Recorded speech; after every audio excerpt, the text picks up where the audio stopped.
Electric motor. What is the principal of that electric motor? તો અહીંયા આખી circuit દેખાય છે, મેગ્નેટિક ફિલ્ડ છે.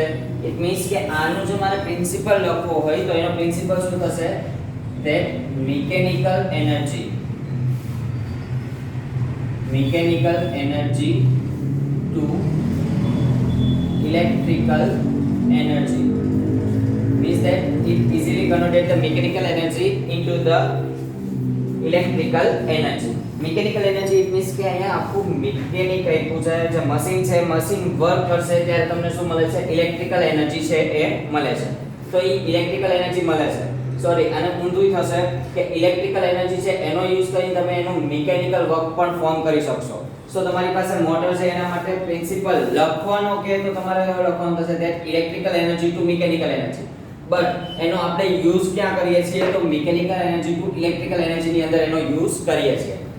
યાદ રાખજો, ફરીથી કહું છું, લખવાનું પૂછે તો ઇલેક્ટ્રિકલ એનર્જી નો યુઝ કરીને તમે મિકેનિકલ એનર્જી ફોર્મ કરી છે. ઓલસો જો તમારે પ્રેક્ટિકલ યુઝ કરવો હોય તો મિકેનિકલ એનર્જી નો યુઝ કરીને તમને શું મળશે? ઇલેક્ટ્રિકલ એનર્જી છે એ ફોર્મ થયેલી જોવા મળશે. હવે આખી આની પ્રોસેસ કઈ રીતના છે એ પ્રોસેસ સમજીએ પહેલા અહીંયા કઈ રીતના અરેન્જમેન્ટ કરેલી છે ને અરેન્જમેન્ટને આપણે થોડી સમજી લઈએ.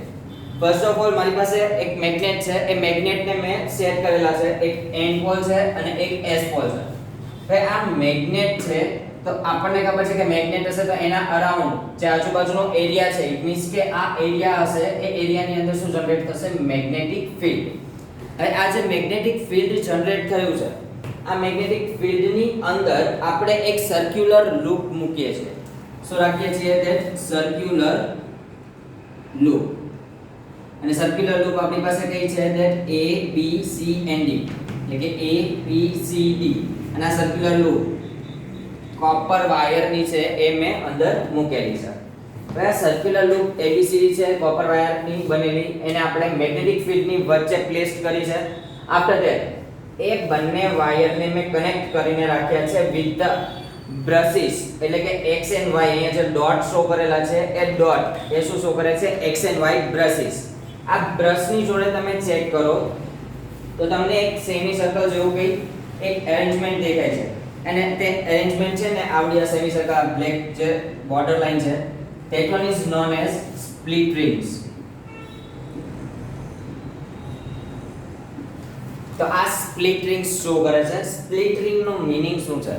તો એ સ્પ્લિટ રિંગ ની વચ્ચેથી જો તો આટલો રેડ પોર્શન છે એ તમારી એક્સેલ છે. એક્સેલ ઇટ મીન્સ કે main support two rotate the any device. Suppose મારી પાસે આ માર્કર છે તો માર્કરને મારે એમ નામ રોટેટ કરવું હોય તો રોટેટ નહીં થાય. બટ મારા માર્કર છે એના ઉપરનું જે ટીપ છે એને રોટેટ કરવું હોય તો જે માર્કર છે મારા માટે કોણ થઈ જશે? એક્સેલ થઈ જશે. એક્સેલ એટલે કે એ કેવું થઈ જશે? એનો મેઇન સપોર્ટ કે એની બીજી ડિવાઇસ છે એને શું કરી શકે? ઇઝીલી રોટેટ કરી શકે. સો મેઇન થિંગ કે એક્સેલ હતી એ એક્સેલ ને સ્પ્લિટ રિંગ થી કનેક્ટ કરી છે અને that split ring P and Q are connected with the brushes X and Y. Brushes નો યુઝ એટલા માટે કર્યો છે કે તમારું એક્સેલ છે ઇઝીલી મૂવ કરી શકે. બરોબર, એને કોઈ જ પ્રકારનો ફ્રિક્શનલ ફોર્સ એના ઉપર એપ્લાય ન થાય, ઇઝીલી મૂવ કરી શકે, જેનાથી આપણી લૂપ છે શું થઈ શકે? મૂવિંગ કરી શકે. અને એટલા માટે આપણે શું રાખેલું છે? અહીંયા એક્સેલ એની જોડે XY બ્રશિસ છે એ કનેક્ટ કરેલા છે. ઓકે, X બ્રશ છે એ X brush connected to the positive end of the battery and Y end is connected of the negative end of the battery via switch. એટલે કે switch through connect કરીને તમે ક્યાં સુધી લઈ જશો? બેટરીના નેગેટિવ એન્ડ જોડે. અને કોને? તો Y બ્રશ ને. તો આ ટોટલી અરેન્જમેન્ટ છે કે બે મેગ્નેટ હતા, એની અંદર સર્ક્યુલર લૂપ છે, એક્સેલ છે, એક્સેલ ને સ્પ્લિટ રિંગ થી કનેક્ટ કરી છે અને સ્પ્લિટ રિંગ પાછા બ્રશિસ જોડે કનેક્ટેડ છે, બ્રશિસ બેટરી એન્ડ સ્વિચ જોડે કનેક્ટેડ છે. તો આટલી વસ્તુ આપણી ફોર્મ થઈ ગઈ. હવે આ વસ્તુઓ ફોર્મ થઈ જાય, આટલું અરેન્જમેન્ટ થઈ જાય પછી તમારે થોડો પહેલા યાદ કરી લેવાનો Fleming's left hand rule. Fleming's left hand rule ની અંદર આપણે આ રીતે છે આપણી આંગળીઓ સેટ કરેલી. that the first finger is on the magnetic field, second finger is on the current and the thumb is on the force act on them or force exerted by them. એટલે કે મારી પાસે આખું આ arrangement છે. હવે આ અરેન્જમેન્ટમાં હું પહેલા તો ફ્લો ઓફ કરંટ ચેક કરું તો મને ખબર છે કે પોઝિટિવ માંથી નીકળીને ક્યાં જશે? નેગેટિવ માં જશે. હવે પોઝિટિવ ટુ નીકળીને નેગેટિવ માં જતો ઇટ મીન્સ ધેટ કે આ x બ્રશ ટુ અહીંયા કરંટ પાસ થશે, પછી આ A to B, B to C, C to D, પાછો D to Q સુધી આવશે અને પાછો Q થી ક્યાં સુધી આવશે બેટરી સુધી કનેક્ટ થશે. હવે આ જે ડિરેક્શન છે direction of the current show કરે છે. ડિરેક્શન ઓફ કરંટ છે એ આપણી જે મિડલ ફિંગર હતી એ મિડલ ફિંગર શો કરે છે. હવે ડિરેક્શન ઓફ કરંટ આપણી મિડલ ફિંગર શો કરતી હોય તો આપણો ફર્સ્ટ ફિંગર જે છે એ શું શો કરે છે તો મેગ્નેટિક ફિલ્ડ. તો હવે આપણે કરંટની ડિરેક્શન મળી ગઈ. હવે મેગ્નેટિક ફિલ્ડ છે એની ડિરેક્શન ચેક કરો. ઓલવેઝ આપણને ખબર છે કે મેગ્નેટિક ફિલ્ડ છે એ ઓલવેઝ N2 પાસ થઈને ક્યાં સુધી જાય S સુધી, એટલે આઉટસાઇડ ઓફ ધ મેગ્નેટ. હવે outside of the magnet N2 S સુધી પાસ થાય છે. ઇટ મીન્સ મારી જે મેગ્નેટિક ફિલ્ડની ડિરેક્શન છે એ આ ડિરેક્શનની અંદર મૂવ કરશે, બરોબર. સો એ ક્લોકવાઇઝ ડિરેક્શનની અંદર આ ડિરેક્શનમાં મૂવ થાય છે. હવે મારે જોવાનું છે આનું રોટેશન, આની વર્ક પ્રોસેસ કે આ કઈ રીતના વર્ક કરે છે. હવે મારી બેટરી છે, મેં સ્વિચ ઓન કરી, બેટરીમાંથી કરંટ ફ્લો થશે. આ બેટરીમાંથી કરંટ ફ્લો થાય ને ત્યારે આ સર્ક્યુલર લૂપ જે છે એનું રોટેશન થશે. બટ એ રોટેશન છે એ રોટેશન કઈ ડિરેક્શનમાં થાય છે? એ રોટેશન ક્લોકવાઇઝ હશે કે એન્ટી ક્લોકવાઇઝ, ઓવરઓલ રોટેશન કરશે કે હાફ રોટેશન કરશે? આ બધી જ વસ્તુઓ હવે ચેક કરવાની થશે, બરાબર. તો હવે આ બધી જ વસ્તુઓ ચેક કરવી હોય તો એના રોટેશન માટે આપણે એપ્લાય કરશું ફ્લેમિંગ્સ લેફ્ટ હેન્ડ રૂલ. યાદ રાખજો, આ ડિરેક્શન્સ ચેક કરવા માટે એના ઉપર કેટલો ફોર્સ એક્સર્ટ થાય છે એ ચેક કરવા માટે આપણે શું એપ્લાય કરશું? ફ્લેમિંગ્સ લેફ્ટ હેન્ડ રૂલ છે એને એપ્લાય કરશું. હવે સપોઝ મારી પાસે A to B જવું છે મને. હવે હું A to B મૂવ કરું છું ત્યારે મારા કરંટની ડિરેક્શન આ છે, બરોબર, એટલે કે અપવર્ડ ડિરેક્શન છે કરંટની. હવે જો હું આ રીતે ફ્લેમિંગ્સ લેફ્ટ હેન્ડ રૂલ એપ્લાય કરું, બરોબર, તો આ રીતે એપ્લાય કરીશ તો મારી મિડલ ફિંગર તો કરંટની ડિરેક્શન શો કરે છે, બટ મારી ફર્સ્ટ ફિંગર, આ ફર્સ્ટ ફિંગર મેગ્નેટિક ફિલ્ડની ડિરેક્શન શો નથી કરતી, બરોબર. આ મેગ્નેટિક ફિલ્ડની ડિરેક્શન શો નથી કરતી, એટલે એની ઓપોઝિટ ડિરેક્શન શો કરે છે. તો એ પોસિબલ નથી.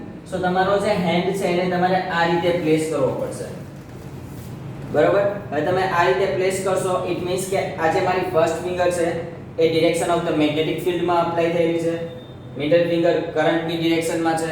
ત્યારે તમારો થંબ છે એને ચેક કરો કઈ ડિરેક્શનમાં આવશે. તો એ થંબ છે એ ડાઉનવર્ડ ડિરેક્શનમાં આવે છે અને એ થંબ ડાઉનવર્ડ ડિરેક્શનમાં આવશે. ઇટ મીન્સ ધેટ કે આ AB સાઈડ છે એ AB સાઈડ ક્યાં મૂવ કરશે? તો ડાઉનવર્ડ ડિરેક્શનમાં મૂવ કરે છે. આફ્ટર ધેટ હું AB સરફેસ મેં જોઈ લીધી. હવે હું આમ ચેક કરું છું C to D. હવે હું C to D ની અંદર ચેક કરું તો ત્યાં ડાઉનવર્ડ ડિરેક્શન છે. હવે ત્યાં આપણો ફ્લેમિંગ્સ લેફ્ટ હેન્ડ રૂલ છે એ ઓપોઝિટ એપ્લાય થશે, એટલે કે આ રીતે તો એની જગ્યાએ ડાયરેક્ટ આ રીતે એપ્લાય થશે. એટલે કે મારી ફર્સ્ટ ફિંગર છે મેગ્નેટિક ફિલ્ડની ડિરેક્શનમાં, સેકન્ડ ફિંગર કરંટની ડિરેક્શનમાં, ત્યારે થંબ એ આઉટસાઇડ છે એટલે કે અપવર્ડ છે. અને અપવર્ડ છે ઇટ મીન્સ ધેટ કે એ શું શો કરશે? એનો ફોર્સ એક્સર્ટ ક્યાં કરશે? તો એ અપવર્ડ ડિરેક્શનની અંદર ફોર્સ એક્સર્ટ કરશે. ઇટ મીન્સ ધેટ કે આખી જે લૂપ હતી એ લૂપ હાફ રોટેશન કમ્પ્લીટ કરીને આવી જશે. ઇટ મીન્સ કે એક પોઈન્ટ હતો ત્યાં કયો પોઈન્ટ આવી જશે? D પોઈન્ટ આવી જશે. B પોઈન્ટ હતો ત્યાં કયો પોઈન્ટ આવી જશે? C. એટલે કે આખી ટર્મ કઈ થઈ જશે? ઓપોઝિટ થઈ જશે. સપોઝ તમારી પાસે આ કેલ્સી છે, બરોબર. તો આ કેલ્સીની આગળની સરફેસ શો કરે છે. હું આ કેલ્સીને એવું કહું કે અહીંયા A છે, અહીંયા B, C અને D. AB છે એના ઉપર ડાઉનવર્ડ ડિરેક્શનમાં ફોર્સ એપ્લાય થશે, CD છે ત્યાં અપવર્ડ ડિરેક્શનમાં. તો હવે હું એકવાર રોટેશન ફોર્મ કરું છું તો રોટેશન થશે એટલે કે એક્ઝેક્ટલી આ રીતે આવી જશે. સો આ પોઈન્ટ હતો C, D, B અને A, એટલે કે બધા પોઈન્ટ છે એની પોઈન્ટની ડિરેક્શન કઈ થઈ જશે? ઓપોઝિટ થઈ જશે. હવે આ થયું, ફરીથી પાછું રોટેશન કરું તો આ રીતે થશે. હવે વિચારો કે મારું રોટેશન ઓપોઝિટ ડિરેક્શનની અંદર શું થાય છે? ઓપોઝિટ ડિરેક્શન એટલે કે આવી ડિરેક્શનની અંદર મારું રોટેશન થાય છે. ઇટ મીન્સ ધેટ કે અહીંયા જે રોટેશન થાય છે એ રોટેશન ઓલવેઝ કેવું હશે? એન્ટી ક્લોકવાઇઝ રોટેશન છે એને શો કરે છે.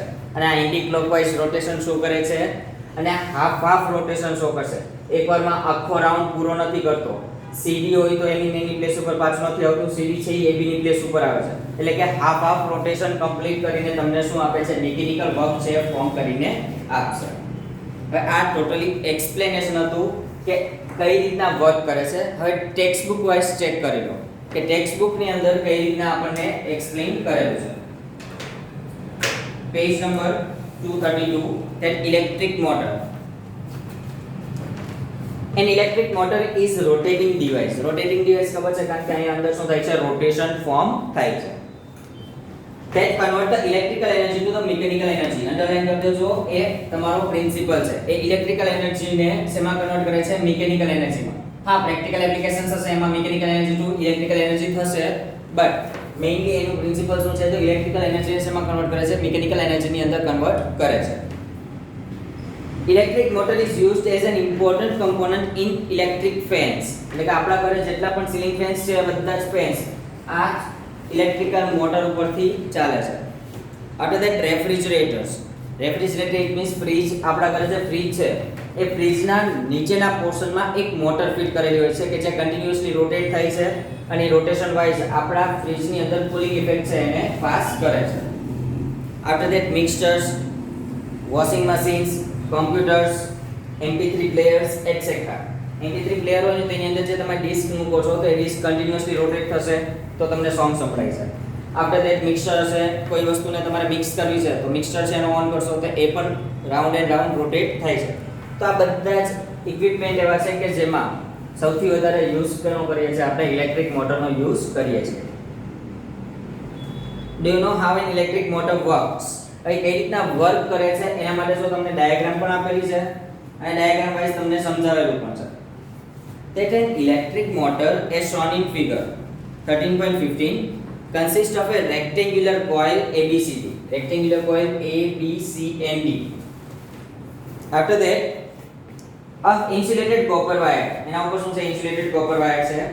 The coil is placed between the two poles of magnetic field such that AB arms and CD arms perpendicular to the magnetic field.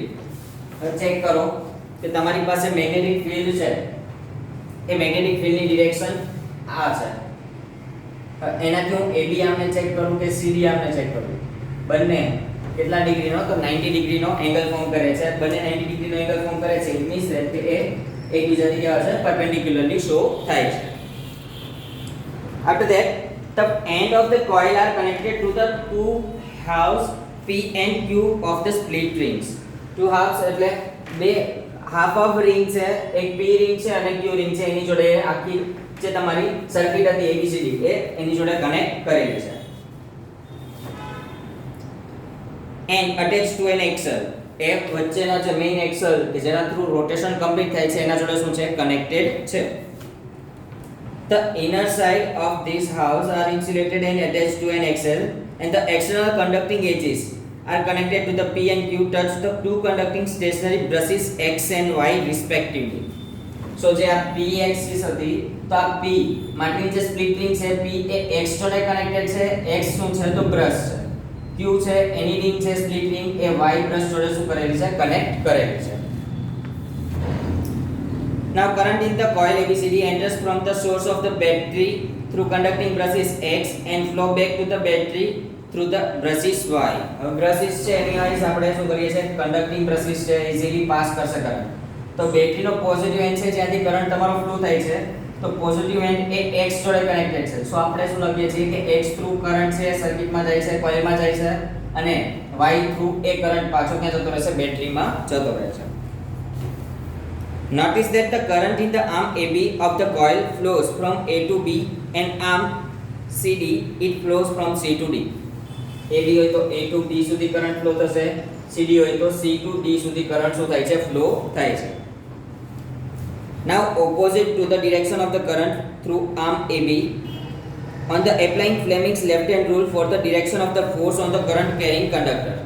હવે તમારે આમાં ફોર્સ કેટલો એક્ઝર્ટ થયો છે એ ચેક કરવા માટે તમે શું કરો છો તો તમે ત્યાં ફ્લેમિંગ્સ લેફ્ટ હેન્ડ રૂલ છે એનો યુઝ કરો છો. We find that the force acting on the arm AB pushes it downward while the force acting on the arm CD pushes it upward. આ રીતે રાખ્યો તો હાથ એટલા માટે ડાઉનવર્ડ ડિરેક્શનમાં જાય છે. અહીંયા આ રીતે હાથ હતો એટલા માટે ક્યાં જાય છે અપવર્ડ ડિરેક્શનમાં જાય છે.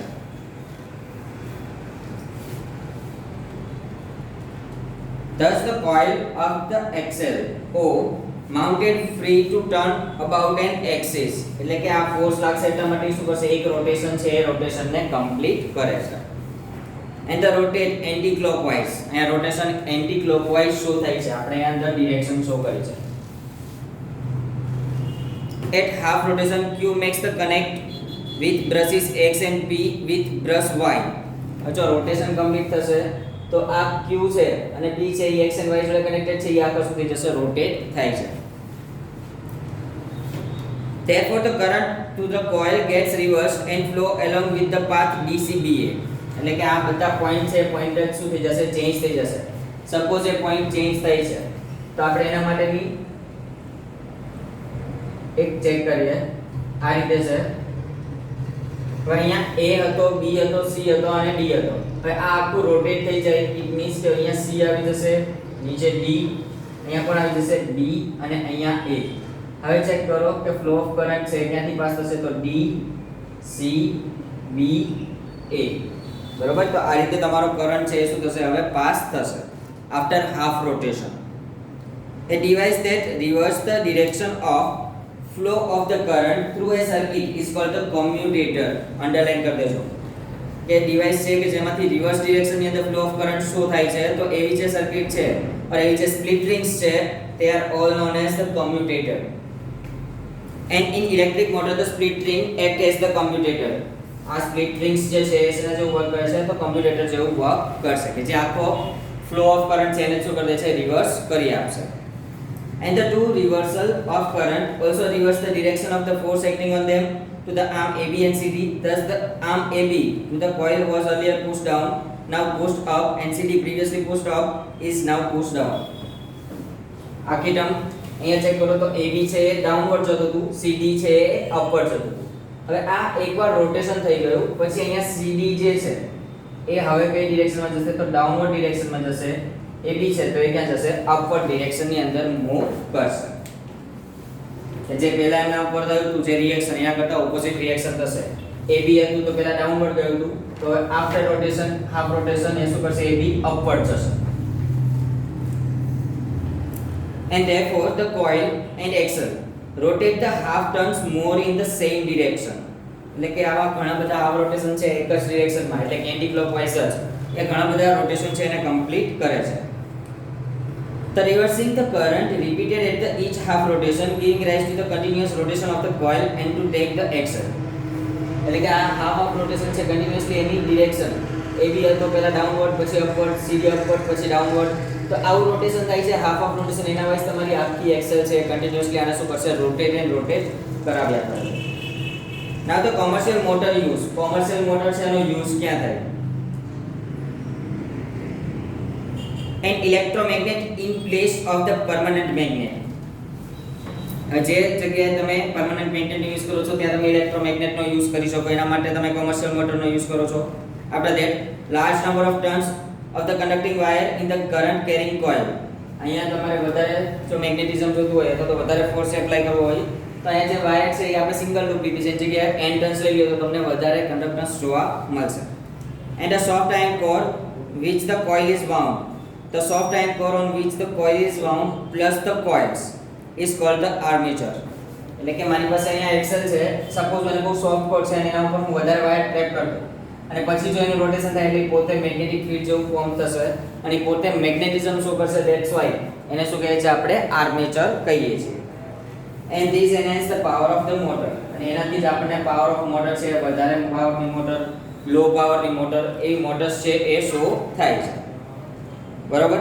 હવે આમાં મેઇન જો તમે સ્ટાર્ટિંગમાં ચેક કરો ઇલેક્ટ્રિક મોટરના, તો ઇલેક્ટ્રિક મોટરના સ્ટાર્ટિંગમાં ચેક કરો તો ત્યાં તમને યુઝ લખેલો આપો છે ઇલેક્ટ્રિક ફેનમાં, રેફ્રિજરેટરમાં ને એમાં. ત્યાં ચેક કરો એ જે મોટર છે ને એ ત્યાં ઇલેક્ટ્રિકલ મોટર લખેલું છે અને at last of the theory જે યુઝ આપ્યા છે કોમર્શિયલ મોટર છે. સો તમને ક્વેશ્ચન છે, ક્વેશ્ચન પૂછાઈ શકે કે ક્વેશ્ચનમાં give the difference between electrical motor and the commercial motor, અથવા તો what is the main things or main postulates of the electrical motor and commercial motor. તો તમારે એના રિલેટેડ એ આન્સર છે એ લખવાનો થશે. બરાબર. તો આ થિયરી અહીંયા કમ્પ્લીટ થાય છે.